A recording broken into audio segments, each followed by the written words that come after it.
बिस्मिल्लाहिर्रहमानिर्रहीम। अच्छा जी, हम लोगों ने यहाँ तक देखा था कि डिस्कवरी ऑफ इलेक्ट्रॉन हुई, इलेक्ट्रॉन डिस्कवर किया गया, फिर प्रोटॉन डिस्कवर किया गया। और हम लोगों ने ये देखा था कि इस टेस्ट ट्यूब के अंदर जो लेफ़्ट से राइट साइड पे, यानी कैथोड से एनोड की तरफ रेस जा रही थी, उनके ऊपर नेगेटिव चार्ज था, उनको इलेक्ट्रॉन का नाम दिया गया। फिर राइट से लेफ्ट साइड पर, यानी एनोड से कैथोड की तरफ जाती हुई रेस को हमने स्टडी किया, तो हमें ये पता चला कि वो जो रेस थी उनके ऊपर पॉजिटिव चार्ज था।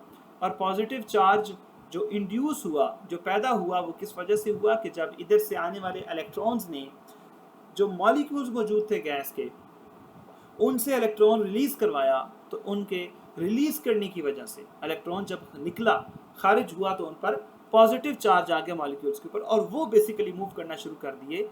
जो पॉजिटिव चार्ज आया था मॉलिक्यूल्स के ऊपर, वो आयंस बन गए और उन्होंने मूव करना शुरू कर दिया टुवर्ड्स कैथोड, यानी नेगेटिव प्लेट की तरफ मूव करना स्टार्ट कर दिया। और जो परफोरेशन थी, परफोरेटेड कैथोड था, उसमें से पास होकर जाकर के दीवार के साथ जो है वो, यानी जो ट्यूब की दीवार है, वहाँ पर जाकर के उन्होंने ग्लो क्रिएट किया। तो ये थी discovery of proton, discovery of electron को भी हम लोग देख चुके हैं। अभी हम आते हैं डिस्कवरी ऑफ न्यूट्रॉन्स पे। क्योंकि हमारे पास जो स्ट्रक्चर ऑफ एटम है, एटम का जो स्ट्रक्चर है, जिसके दरमियान में न्यूक्लियस होता है और इर्द गिर्द इलेक्ट्रॉन्स रिवॉल्व कर रहे होते हैं। न्यूक्लियस के अंदर दो तरह के पार्टिकल्स होते हैं, एक प्रोटॉन होता है, एक न्यूट्रॉन। एक नहीं होता, मतलब पार्टिकल्स दो टाइप के होते हैं। तो जो प्रोटॉन्स होते हैं उन पर पॉजिटिव चार्ज है, इलेक्ट्रॉन्स पर नेगेटिव। और न्यूट्रॉन्स जो हैं वो क्या होते हैं, देख लेते हैं। इन 1920 रदरफोर्ड प्रिडिक्ट दैट, रदरफोर्ड ने ये पेशन गोई की, atom must possess another neutral particle. Rutherford ने ये प्रिडिक्शन की कि एटम के अंदर कुछ और पार्टिकल्स भी होते हैं। एटम के अंदर इलेक्ट्रॉन प्रोटॉन के अलावा भी पार्टिकल मौजूद होते हैं, न्यूट्रल होते हैं, लेकिन वो अनदर न्यूट्रल पार्टिकल, जिन पर कोई चार्ज भी नहीं होता, with equivalent mass of proton. अब सवाल ये था कि उनका मास किसके बराबर होता है। उन पार्टिकल्स का मास जो है वो मास ऑफ प्रोटॉन के बराबर होता है। जो प्रोटॉन के पार्टिकल्स हैं जिन पर पॉजिटिव चार्ज है, जो उनका मास है वही इन पार्टिकल्स का मास होता है। mass in quantity of substance present in it. So different scientists started working on this neutral particles. अब ये उस वक्त एक तगो-दो चल रही थी, स्ट्रक्चर ऑफ एटम डिस्कवर हो रहा था, ठीक है। तो इलेक्ट्रॉन हो गया, प्रोटॉन हो गया। अब जब न्यूट्रॉन की बात की गई रदरफोर्ड की तरफ से, तो अब साइंसदानों ने काम शुरू कर दिया न्यूट्रॉन को डिस्कवर करने के लिए, न्यूट्रल पार्टिकल्स को पता लगाने के लिए।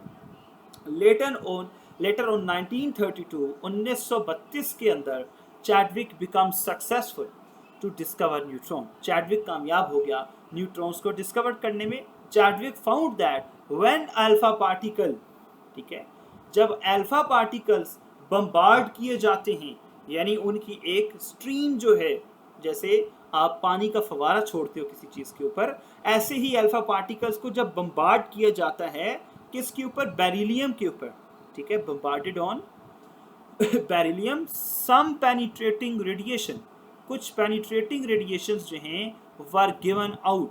तो आपको उसमें से, जब आप अल्फा पार्टिकल्स को फेंकते हैं, बम्बार्ड करते हैं बेरिलियम के ऊपर, तो आपको कुछ पेनिट्रेटिंग रेडिएशंस निकलती हुई दिखाई देती हैं, ठीक है। सम पेनिट्रेटिंग रेडिएशंस, कुछ शुआएं उसमें से निकलती हुई नजर आती हैं, were given out. Chadwick suggested that these radiations were due to material particle with mass compared to hydrogen atom but have no charge। वो कह रहा था कि चैडविक के मुताबिक जो ये आपको रेडिएशंस नजर आई हैं, these radiations were due to material particle, जो आपके पास पार्टिकल्स मौजूद हैं, जो आपके पास यहाँ पर जो मटेरियल पार्टिकल है, ठीक है, due to material particle with mass comparable to the hydrogen atom but have no charge, लेकिन उसके ऊपर कोई चार्ज मौजूद नहीं है। जो रेडिएशंस निकली हैं वो क्या हैं, वो स्मॉलेस्ट पार्टिकल्स हैं, यानी न्यूट्रॉन्स हैं। न्यूट्रॉन्स होने की क्या वजह है कि उन पर कोई चार्ज मौजूद नहीं है, ना नेगेटिव ना positive. These radiations are called neutrons, इनको न्यूट्रॉन्स कहा गया। It can express in equation as follows. अब देखें, यहाँ पर आप देख सकते हैं कि बेरिलियम जो है, ठीक है, और यहाँ पर आप देख सकते हैं कि हीलियम, अब इनका जब रिएक्शन हुआ यानी आपके जो अल्फा पार्टिकल्स थे वो बेरिलियम पर बम्बार्ड हुए, तो उसके नतीजे में आपको ये न्यूट्रॉन्स नज़र आए और ये कार्बन, ठीक है, जिसको आप कह सकते हैं यहाँ पर जो वो बात कर रहा है। अब देखिए इसके नतीजे में ये एक रिएक्शन था, फॉरवर्ड रिएक्शन था, जिसके अंदर रिएक्टेंट्स में क्या है, बेरिलियम के ऊपर आप जो है वो अल्फा पार्टिकल्स की बम्बार्डमेंट करवा रहे हैं और उसके नतीजे में आपको जो प्रोडक्ट में मिल रहा है वो क्या मिल रहा है, न्यूट्रॉन मिल रहा है, ठीक है, जिस पर कोई चार्ज मौजूद नहीं, ये तो बाई प्रोडक्ट है जो साथ ही प्रोड्यूस हो गया है। तो neutron is fundamental part of an atom present in nucleus, ये उसका बुनियादी पार्ट है जो न्यूक्लियस के अंदर मौजूद होता है, present in nucleus with proton and include in atomic mass. Atomic mass क्या होता है, the sum of the number of proton and number of the neutrons, उसको हम atomic mass कहते हैं। तो atomic mass के साथ इसकी मौजूदगी जो है वो मैटर करती है। तो इस वजह से प्रॉपर्टीज क्या थी न्यूट्रॉन्स की, न्यूट्रॉन्स आर न्यूट्रल पार्टिकल, इन पर कोई चार्ज मौजूद नहीं था, they have no charge, the mass of the neutron is almost equal to that of proton। तो बात वही हो गई कि इसका जो मैस था वो प्रोटॉन जो पार्टिकल पॉजिटिव चार्ज वाले थे उनके बराबर इसका मैस था। These particles are most penetrating in matter। Penetrating का मतलब होता है कि बहुत अंदर वाली साइड पर मौजूद होते हैं। मोस्ट पेनिट्रेटिंग इन मैटर से मुराद यहाँ पर ये है कि पेनिट्रेट कर जाते हैं, ठीक है, अंदर गुजर जाते हैं। मिसाल के तौर पर आप कहें कुछ ऐसी रेज होती हैं जो मैटर के अंदर पेनिट्रेट नहीं करती, यानी पास नहीं होती, अंदर नहीं जा पाती, ठीक है। तो ये बहुत ज़्यादा पेनिट्रेट कर जाते हैं, अंदर तक चले जाते हैं मैटर के। अगर आप मैटर पर इनको फेंकोगे तो ये मैटर के अंदर पेनिट्रेट कर जाएंगे, उसके अंदर पास कर जाएंगे, उसके अंदर से गुजरेंगे, ठीक है। तो यहाँ पर सॉरी पेनिट्रेशन का मतलब ये होगा। How atomic number and mass number are related with number of the protons and number of the neutrons. अब यहाँ पर जो बात है कि एटॉमिक नंबर जो है, ठीक है, एंड मास नंबर आपको बता चुका हूँ कि sum of the proton and neutron. Atomic number क्या है, नंबर ऑफ द जो आपके पास जो है वो इलेक्ट्रॉन्स की तादाद है। तो आप देख सकते हैं कि एटॉमिक नंबर और mass number are related with number of proton and neutron. इनका ज़ाहिर सी बात है जो प्रोटॉन न्यूट्रॉन की तादाद है उसी से आप एटॉमिक नंबर और मास नंबर निकालते हो। तो as we discussed in discovery of fundamental particles of atom, हमने उसके फंडामेंटल पार्टिकल्स जो थे प्रोटॉन, इलेक्ट्रॉन, न्यूट्रॉन, ये फंडामेंटल पार्टिकल्स हैं एटम के, जिनसे मिलकर एटम बनता है। That atom consist of 3 particles, electron, proton and neutron, but if all atoms have same fundamental particles, अगर हम ये कहें कि सब एटम्स के पास सेम पार्टिकल्स मौजूद है, ठीक है, तो then why the atoms of one element different from the atoms of the another element। अगर हम ये कहें कि सब एटम्स के पास 5-5 ही प्रोटॉन हैं, 5-5 ही इलेक्ट्रॉन्स हैं, 5-5 ही न्यूट्रॉन्स हैं, तो फिर जितने एटम्स हैं वो सब एक जैसे हुए, उनमें तो कोई फर्क ही नहीं रहा। तो अगर एक एलिमेंट दूसरे एलिमेंट से, यानी एलिमेंट एटम्स के मिलने से बनता है, सेम टाइप ऑफ एटम्स के मिलने से, तो अगर एक एटम जो है यानी हाइड्रोजन है और एक कार्बन है, एक नाइट्रोजन है, तो what is difference between them. इसका नाम नाइट्रोजन क्यों रखा, इसका नाम ऑक्सीजन क्यों रखा, इसका नाम हाइड्रोजन क्यों रखा, इनमें फ़र्क क्या चीज़ करती है। स्ट्रक्चर एक ही है, सब में न्यूक्लियस होता है, सब में प्रोटॉन होते हैं, सब में न्यूट्रॉन होते हैं। फ़र्क क्या है, नंबर ऑफ इलेक्ट्रॉन्स का, नंबर ऑफ प्रोटॉन्स का, नंबर ऑफ न्यूट्रॉन्स का। इनमें डिफरेंट नंबर ऑफ पार्टिकल्स होते हैं जो फंडामेंटल पार्टिकल्स हैं, इलेक्ट्रॉन, प्रोटॉन, न्यूट्रॉन। सब एटम्स के दरमियान जो जितने भी एलिमेंट डिस्कवर हुए हैं उन सब में आपस में क्या डिफरेंस है, उनमें नंबर ऑफ प्रोटॉन्स, इलेक्ट्रॉन्स और न्यूट्रॉन्स में फ़र्क होता है। यानी अगर आप कार्बन की बात करो तो इसके पास आउटर मोस्ट शेल के अंदर 6 इलेक्ट्रॉन होते हैं। अगर आप हाइड्रोजन की बात करो तो इसके आखिरी शेल में 1 इलेक्ट्रॉन होता है। इलेक्ट्रॉनिक कन्फिग्रेशन को हम देखेंगे, जो इसके शेल्स होते हैं KLMN, और इसके जो शेल्स हैं 7, उस पर फिर सब शेल्स होते हैं, इलेक्ट्रॉन्स की कन्फिग्रेशन क्या होती है उसको हम इंशाल्लाह डिटेल में देखेंगे। लेकिन बात यह है कि जो नंबर ऑफ पार्टिकल्स हैं या इलेक्ट्रॉन्स की जो तादाद है खसूसन, उसकी वजह से इलेक्ट्रॉन्स की तादाद में डिफरेंस है, इसी वजह से हर एटम दूसरे से मुख्तलिफ है, ठीक है। स्ट्रक्चर वही है, न्यूक्लियस एक जैसा, इर्द गिर्द शेल्स होते हैं, सिस्टम वही है, लेकिन एक दूसरे से फ़र्क की क्या चीज़ करती है, number of particles. Number of fundamental particles का डिफरेंस जो है इनको एक दूसरे से अलग करता है। For example, how does an atom of carbon is different from atom of nitrogen. कह रहा है कि कार्बन का एटम नाइट्रोजन से मुख्तलिफ क्यों है, कैसे है? Because all atoms can be identified by the number of the protons they contain. जितने भी एटम्स हैं उनके अंदर जो प्रोटॉन्स की तादाद है उसकी बुनियाद पर उनकी शनाख्त की जाती है। No two elements have the same number of protons. दो कोई भी ऐसे एटम्स नहीं है कि जिनके दरमियान प्रोटॉन्स की तादाद सेम हो। कार्बन के दरमियान, कार्बन के पास प्रोटॉन्स की तादाद और होती है, ऑक्सीजन के पास जो प्रोटॉन्स होते हैं वो और उनकी तादाद और होती है। ऑक्सीजन की बात करो, उनके पास और नंबर ऑफ प्रोटॉन्स, तादाद डिफरेंट होती है। सबके पास डिफरेंट तादाद में प्रोटॉन्स होते हैं, जिस वजह से एक दूसरे से मुख्तलिफ होते हैं। ये तो थी बुनियादी बात।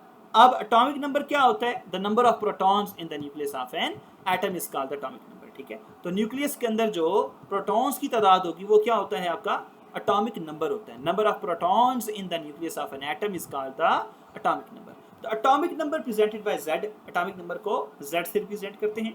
अच्छा, मैंने कहा था नंबर ऑफ इलेक्ट्रॉन्स होते हैं एटॉमिक नंबर। तो अब यहाँ पर एक चीज आपको पता चली, the elements are identified by the atomic number. Different elements have different atomic number because of different number of proton. In neutral atoms number of protons are equal to the number of electrons. ठीक है, मैंने इस वजह से कहा था कि आप नंबर ऑफ इलेक्ट्रॉन्स क्या दो, एटॉमिक नंबर होता है, ये नंबर ऑफ प्रोटॉन्स क्या दो, एटॉमिक नंबर, तो बात सेम होती है। जब वो न्यूट्रल होता है एटम, एटम न्यूट्रल कब तक होता है? जब वो किसी को इलेक्ट्रॉन ले या दे ना ले, जब तक वो किसी से इलेक्ट्रॉन लेन देन नहीं करता, जब तक किसी को इलेक्ट्रॉन देता नहीं है या लेता नहीं है, तब तक वो एटम होता है। जब वो लेन देन कर लेता है तो वो एटम नहीं रहता, वो आयन बन जाता है। ठीक है, इलेक्ट्रॉन एक दे दिया, पॉजिटिव चार्ज आ गया, ले लिया, नेगेटिव चार्ज आ गया, अब वो आयन बन चुका है। अब उसका नंबर ऑफ प्रोटॉन और इलेक्ट्रॉन की तादाद सेम नहीं रहेगी। ठीक है, अब अगर ले लिया है तो इलेक्ट्रॉन एक ज्यादा है, प्रोटॉन कम है। ठीक है, अगर दे दिया है तो अब क्या है, अब इलेक्ट्रॉन्स की तादाद जो है वो क्या हो गई है, कम हो गई है, प्रोटॉन की तादाद ज्यादा हो गई है। तो बात करने का मतलब ये है कि जब तक एटम न्यूट्रल है उसके इलेक्ट्रॉन्स की तादाद और प्रोटॉन्स की तादाद बराबर होती है। So the atomic number also indicate total number of electrons outside the nucleus. Atomic number क्या होता है? नंबर ऑफ इलेक्ट्रॉन्स को भी इंडिकेट करता है। इंडिकेट इशारा करता है towards the total number of electrons outside of the nucleus. तो एटॉमिक नंबर आप ये भी कह सकते हैं कि नंबर ऑफ इलेक्ट्रॉन्स भी एटॉमिक नंबर ही होता है एटम का। For atomic number of carbon is 6। Carbon का जो है वो, फॉर एग्जांपल एटॉमिक नंबर क्या होता है? 6 होता है। It means that carbon, each carbon atom has 6 protons and 6 electrons. 6 he proton होते हैं इसके पास और 6 ही इलेक्ट्रॉन्स होते हैं। ठीक है जी। अच्छा जी, atomic number equals to Z, उसको हम Z से रिप्रेजेंट करते हैं, equals to number of proton in nucleus, total number of electrons around the nucleus. तो ये उसने आपको समझा दिया कि एटॉमिक नंबर क्या होता है, नंबर ऑफ प्रोटॉन्स या फिर नंबर ऑफ इलेक्ट्रॉन्स, बात एक ही है। Atomic number is written as subscript on the left hand side of the chemical symbol. Carbon 6, some other example are as follows. अब आप देखें यहाँ पर हमारे पास क्या है, एटॉमिक नंबर जो हमेशा लिखा जाता है as an subscript on left side. ठीक है, on the left side of the chemical symbol. ठीक है, आप देखिए यहाँ पर 3 लिखा हुआ है, यहाँ पर 8 लिखा हुआ है, यहाँ पर 1 लिखा हुआ है। ठीक है, तो ये बेसिकली क्या लिखा हुआ है, इसका एटॉमिक नंबर लिखा हुआ है। इसके आउटर मोस्ट शेल में 1 इलेक्ट्रॉन है तो यहाँ पर H के साथ 1 लिखा हुआ है। ठीक है, तो बेसिकली हमारे पास इस तरीके से एटॉमिक नंबर्स को साइड पर लिखा जाता है।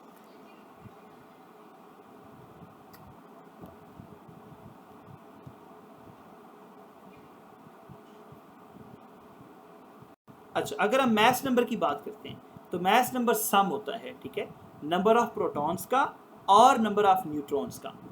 न्यूट्रॉन्स जिन पर कोई चार्ज नहीं है, प्रोटॉन पर पॉजिटिव चार्ज है, इन दोनों को जमा करेंगे तो मैस नंबर आएगा, वो 1 के बराबर होता है। ठीक है, बिल्कुल सिंपल सी बात है। अच्छा, इनको लिखा किस तरह जाता है, यहाँ पर ये चीज़ देखने वाली है। The sum of the proton and neutrons is called in the nucleus of an atom is called the mass number. Mass number is represented by A. For example, the sodium atom has atomic number 11, ठीक है, and mass number 23.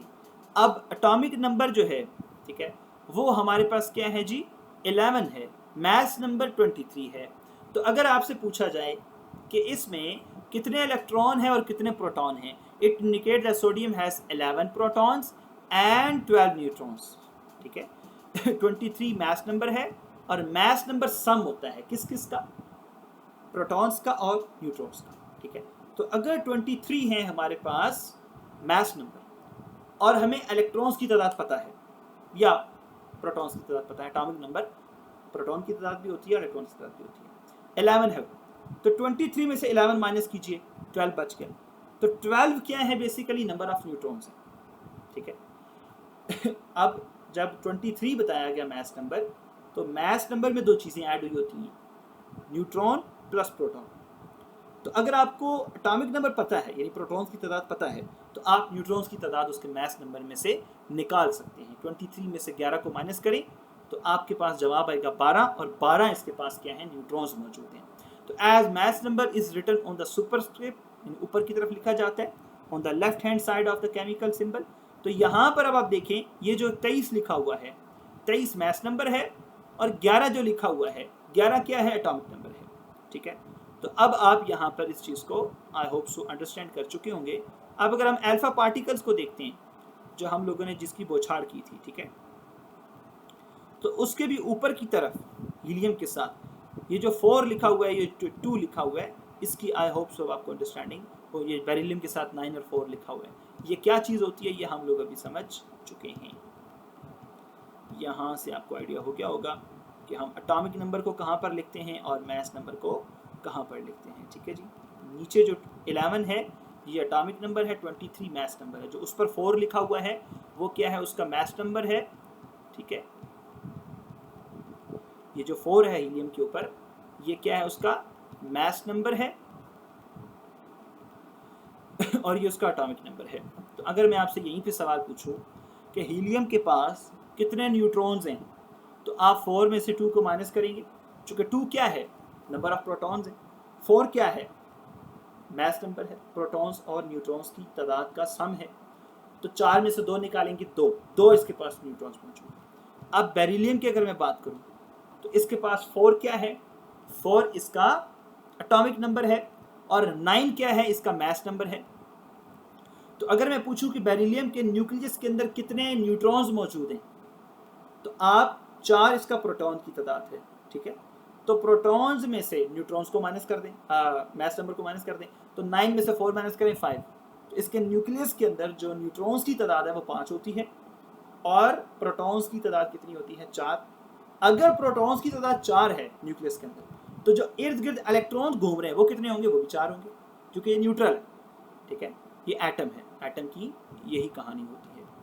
तो ये basically, अब carbon के साथ ये देखें, carbon के नीचे जो 6 लिखा हुआ है, 6 का मतलब क्या है कि इसके जो एटॉमिक नंबर है वो 6 है, यानी इलेक्ट्रॉन्स की तादाद और प्रोटॉन्स की तादाद, इलेक्ट्रॉन भी 6, प्रोटॉन भी 6।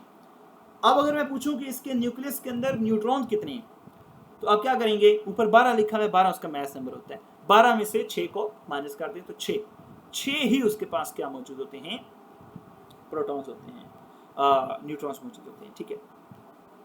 अच्छा, अब यहाँ पर n के साथ 0 लिखा हुआ है कि इसके पास कोई इलेक्ट्रॉन या प्रोटॉन या कुछ पर चार्ज मौजूद नहीं होता, ये चार्ज इस पर कोई भी अवेलेबल नहीं होता, न्यूट्रॉन है ना जी, न्यूट्रल है।